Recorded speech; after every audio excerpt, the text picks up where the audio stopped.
All right, join us now on Inside TBT. Seven-time NBA All-Star, but most recently played for Overseas Elite. Joe Johnson, ISO Joe, welcome to the show. What's up, man? How y'all doing? Fantastic. We're living the dream, and we need to. Not that we don't know because we've talked about it before we started recording, but we got to hear what you've been up to because, like everyone in the pandemic, everyone's got their own thing that they're into, that they're doing. What have you done since TBT's ended? Just working and rehabbing. I played in the TBT, man. I had plantar fasciitis in my foot, so I don't know if you guys know what that is, but it's very, very uncomfortable to play with, and I was able to get through with that. But since it's been over with, I've done nothing but workout, man. Rehab, workout, rehab, and just to get my body feeling great because I do love to hoop. So if opportunities come my way, I definitely pay attention to them. So, but the TBT was great, man. I had an awesome time. Yeah, we would love to know kind of what your thoughts and takeaways. We asked you after games, like, hey, what's it like being back on the court? What's TBT like? But after you were able to kind of, stop playing TBT and assess it, what were your takeaways from your first TBT season? It was fun for me. The whole being, basically locked in a hotel and the quarantine basketball tournament. That was awesome. I didn't want to miss that. When that opportunity presented itself for me, I was locked in. So my passion, my love and passion for the game is, is so high that, whenever I get a chance to hoop or work out, whatever the case may be, I know I'm going to take on that challenge. I know my window is closing, the older I get, but I'm just trying to have fun. And we know that you're obsessed with basketball. I think that's a good way to phrase it. What about TBT makes it so special? Because even the common basketball fan falls in love with TBT year in and year out. What do you think makes it so special? I honestly don't know. I think, for me, for the first time playing, it was quarantine, no fans. That was different because you need the fans in the game, man. They the ones help you, get over the hump or fourth quarter tight games. They give that extra push. So that was different, but, it was also fun at the same time because it kind of felt like a scrimmage. It never really felt like a real game. But, I enjoyed everything about it, man. The guys were great. I didn't know none of those guys before I got there. So when I got there, we all got a chance to hang out. And that was pretty much it, man. It was, I enjoyed the whole process. What's kind of funny about TBT is they kind of control everything. They control the storylines. They control the matchups. There was a lot of hype going into the Overseas Elite and heard that game. And the reason there was the hype was because they were like playing it off as Joe Johnson, 7-time NBA All-Star versus Ott Elmore, 7-time like rec league champ, but of course was great at Marshall, but he loves I play at the Y. They play at the NBA. Yeah. I watched some highlights this morning. You were like, screw that. I'm dropping 35 on these guys. What were you thinking when you were seeing like the promo for the game was you and Ott Elmore? It was a great moment. You give him a lot of credit, man, because he came out and fought and battled. And ultimately, although I played a decent game, I was tired against sideline cancer just from battling and banging with him. He was trying to get under me, which was cool, but that was a back-to-back game for us. You know what I mean? And that was tough. I'm not going to say and tell you no tale. That was tough playing that back-to-back. And sideline cancer had been amazing throughout the whole tournament. I think my favorite moment from the tournament was seeing the pictures of you and the sideline cancer guys after the game, because I thought that was so cool for so many reasons. I thought it was cool because the sideline cancer guys were like, I want to get a picture with Joe Johnson. And I thought it was cool because you after a loss, you were like, hell yeah, I'll take a picture with these guys. So I thought that was really cool. So hats off to you for making that happen. Hey, man, you got to tip your hat off to those guys. They fought. And I'm going to be honest with y'all. When we was getting ready to play against them, because they had played like 3 games straight, I was like, ain't no way, they can have that much energy, especially Marcus Keane. I was like, he ain't going to have that much energy to be, to be able to, to put us away.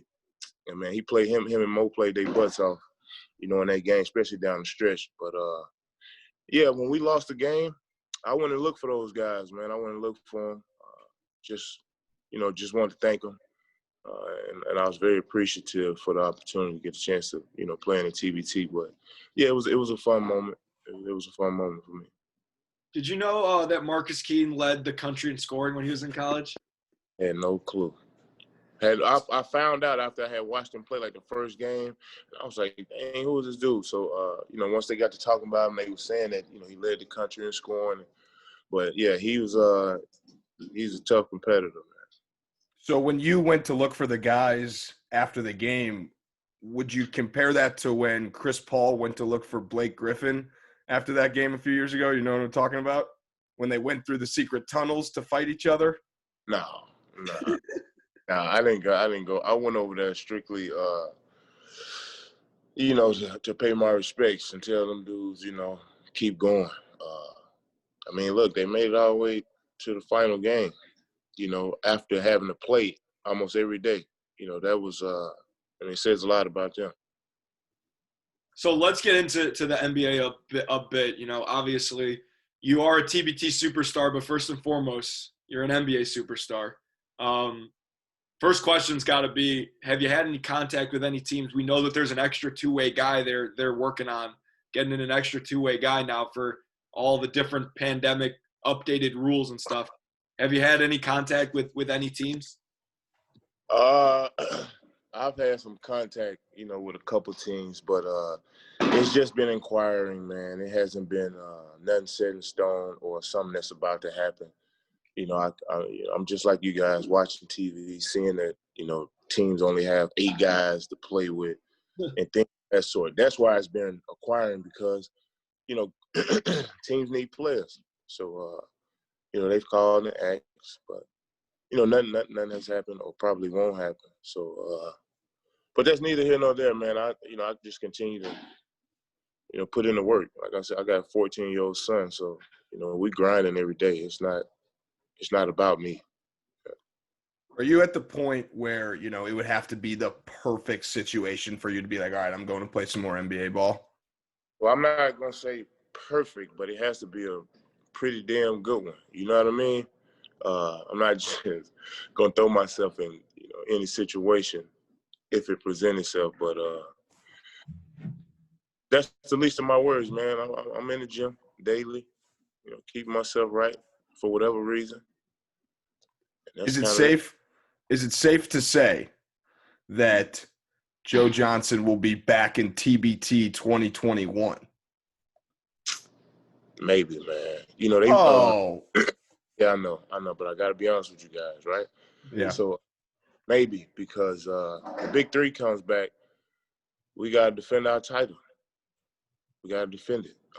Those guys that I played with in the Big Three, and the Big Three with Ice Cube, that was amazing, man. It was very, very, very, therapeutic for me playing in that, considering what I had come off of before, committing to the Big Three. So I could never turn my back on them. Well, that's the easy way out. The half-court game versus the up and down 5-on-5. I don't know what y'all want from me, man. I'm 40 years old. Y'all want me? What y'all want me to do? What y'all want me? Y'all want me to keep going? What y'all want? What y'all want me to do? How does Ice Cube not have a team in the TBT? That's the real question. He can do both. Hey, listen, and you know what I feel like? I just feel like with that overseas elite team, obviously there was none of the original members who played for overseas elite, but we had an awesome time. I just feel like if we had at least 1 or 2 of those guys, we wouldn't have had a problem. Yeah, we talked with DJ Kennedy, and he said, he's like, man, I wish I got to play with Joe, and because we would have won. But Kennedy, Kane, any of those guys, like we just we needed an extra guy, not only who could put the ball in the hole, but who could defend, and do the dirty work. We ain't really had nobody doing the dirty work. You know what I mean? And DJ, that's what he do. Well, then let's play a little game. You said you're 40. You're getting a little older. So let's put on Joe Johnson's GM hat, and let's build a little TBT team for yourself. Can you give us, like, 5 guys that you'd be like, this would be my perfect TBT team right here. You can include yourself as one of the 5. 5 Yeah, starting lineup. TBT. I can pick anybody. Anybody. Yeah. You want us, you got us. Oh no, it takes some thought, man. It takes some thought. Like I said, for real though, with the overseas elite team, that was why I committed to them, because I knew what they had. You know, I thought, I'm gonna be honest with y'all, I didn't know none of those guys wasn't showing up until I got there. You know, so maybe if I'd have knew beforehand, I'd say I would have backed out, but you know, I probably would have, you know, thought about things a little differently. That's a great answer to Andrew's question of what would the 5 guys do. Right. So, all right. We'll switch a little bit to some NBA stuff. Before we talk a little bit about, you know, your incredible career, Kyrie, the Nets, your former team, Harden's there now. What do you think of all the drama and all the noise surrounding Brooklyn right now? It's New York, man. That's gonna come with it. And they got 3 elite guys on their team. So we all like, you know, we want to see what it's like, how it's gonna work, and hopefully it works out for the best, man. I'm happy for James getting a chance to, you know, really compete for a title. So, you know, I hope he takes advantage of this moment.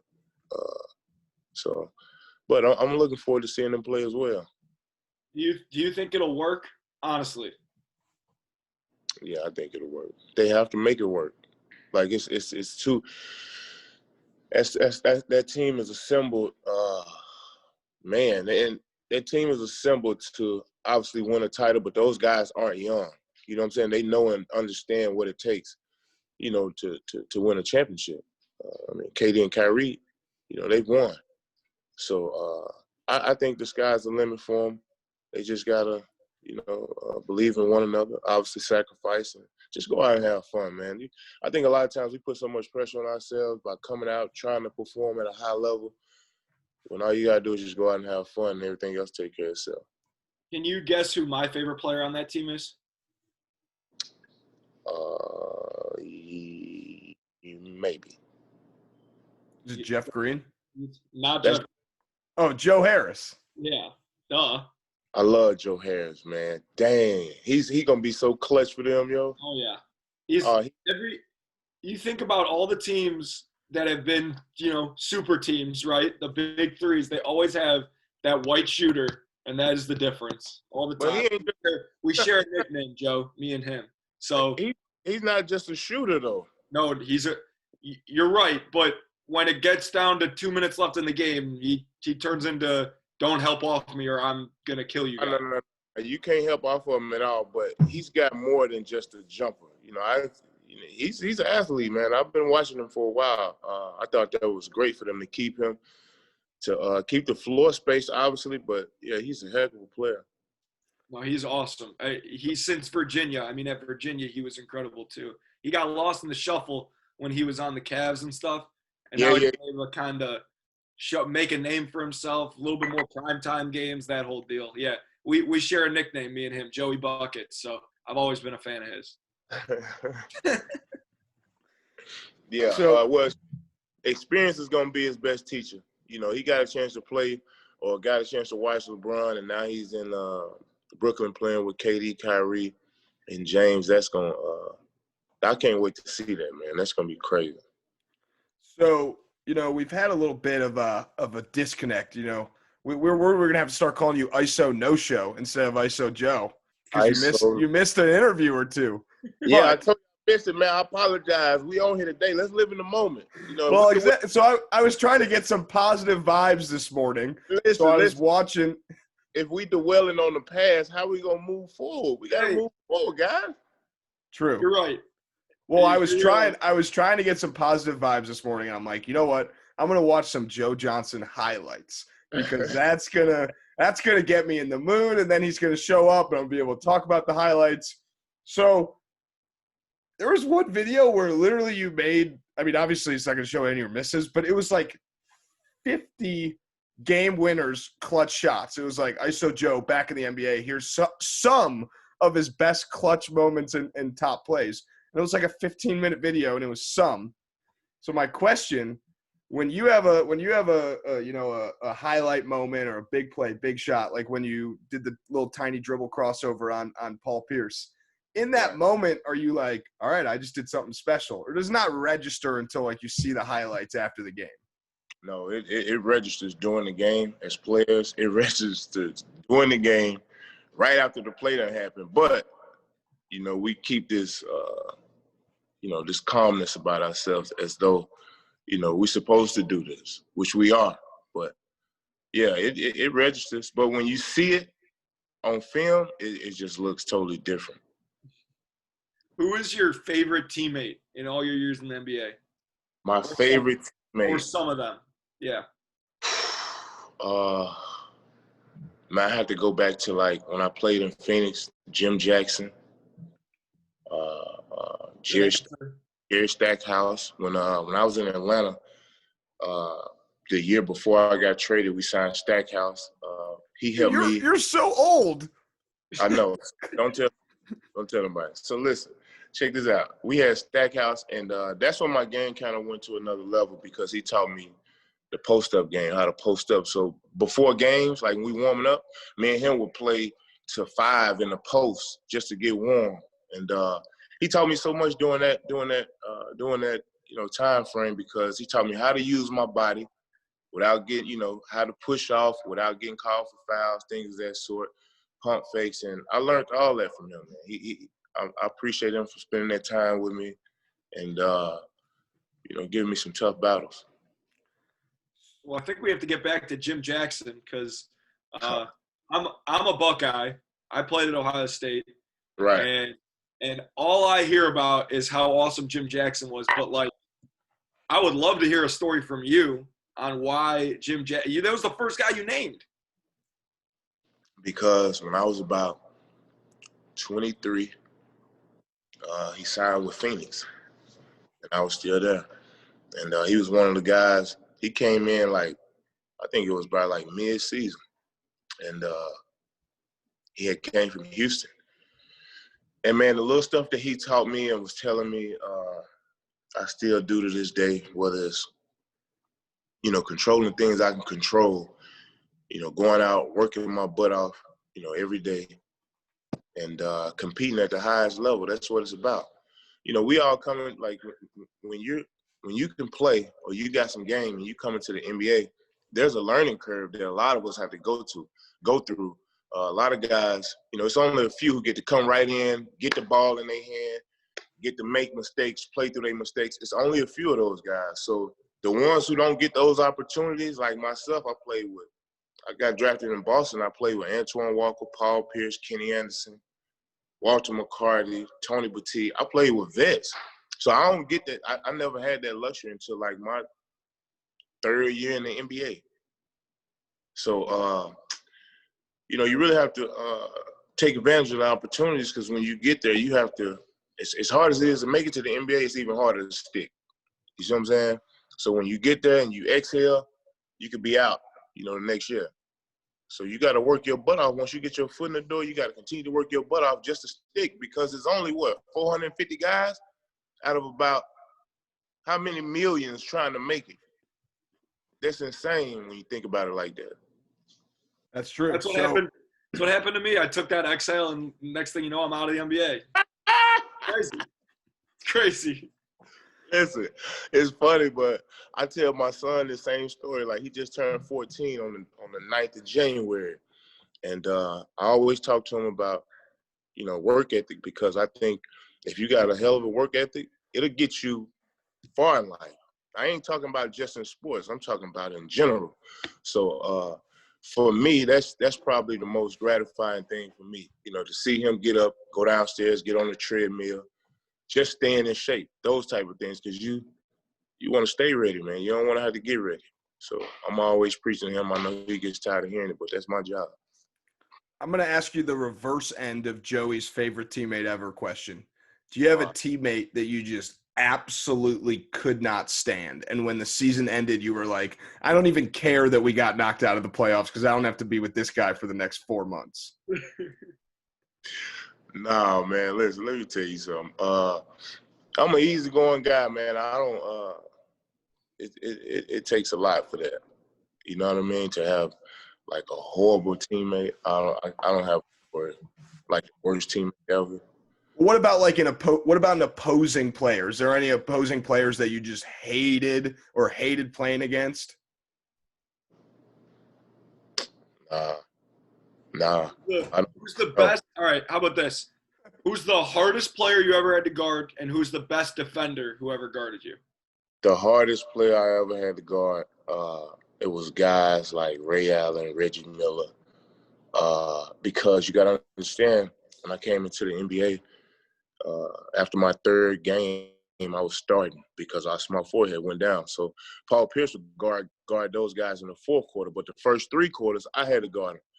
And chasing Ray Allen and Reggie Miller, letting them push you off, like it was crazy, man. I had never seen nothing like that. Like Reggie was deliberately pushing me and running off screens. Like I couldn't, like you can't. It's hard to defend, you know. Like especially if you don't know how to defend it.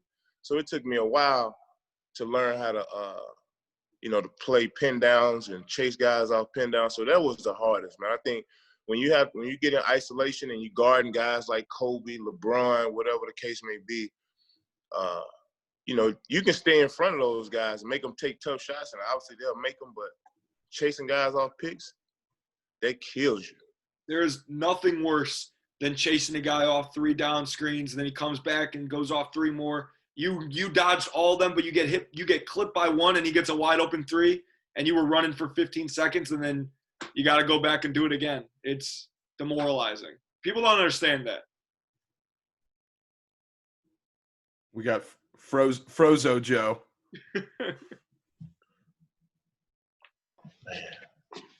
But yeah. All right. I got another question. Go ahead. I say, and then we can wrap it up, but I say one of your, if not most famous teammates to ever play, you played with KG. You got to have a good KG trash talk, practice story, something like that. Man, I got so many stories from that guy. He was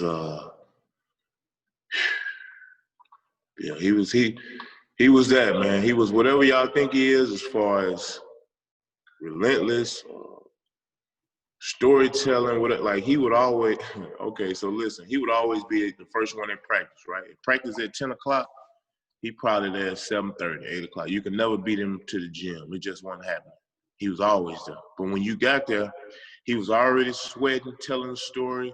And that's how it was. Once you start telling the story, he can't stop sweating. Like he get really into it. Like he is every day, man, no lie, every day he had a story for us, and it was crazy. Like he really loved. I think he really enjoyed, sitting there telling a story because he's super animated. He uses his hands, gestures.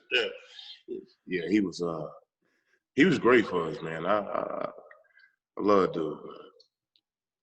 All right, last question before we let you go, and we appreciate you coming on eventually. We don't dwell on the past, but I saw no show. Who's the most impressive, or the guy that you like to watch the most, young guy? Because there's so many in the NBA right now. For you, who do you like to watch the most? Who's the most impressive in terms of like the 24 and under type of guy? 24 and under. Yeah, the youngins. Who is that? That's got to be, I'm going to say Donovan Mitchell and Devin Booker.